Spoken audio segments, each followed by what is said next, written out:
আজকে বেলুর মঠের দুর্গাপুজো নিয়ে কিছু জিনিস আপনাদের সাথে শেয়ার করছি। 1901 সালে বেলুর মঠে প্রথম দুর্গাপুজো উদযাপিত হয়। তারপর থেকে প্রত্যেক বছর বেলুর মঠে দুর্গাপুজো পালিত হয়ে আসছে। যদিও 1901 সালের প্রথম উদযাপনের পর বেশ কয়েক বছর ধরে প্রতিমা পুজো করা হয়নি। 1901 সালে স্বামী বিবেকানন্দের হাতেই বেলুর মঠে প্রথম দুর্গাপুজোর শুরু হয়।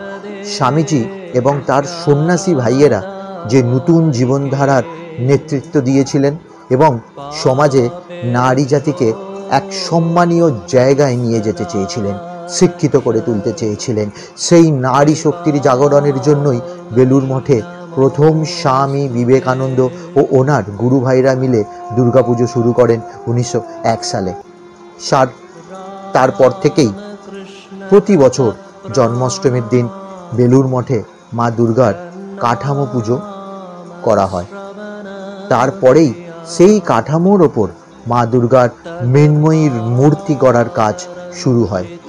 কাঠামো পুজোর দিন মঠে সমস্ত সাধু সন্ন্যাসীরা উপস্থিত থাকেন সেখানে।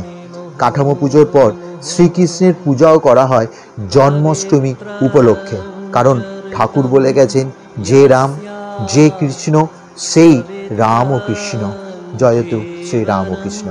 ভালো লাগলে শেয়ার করবেন, লাইক করবেন। নমস্কার।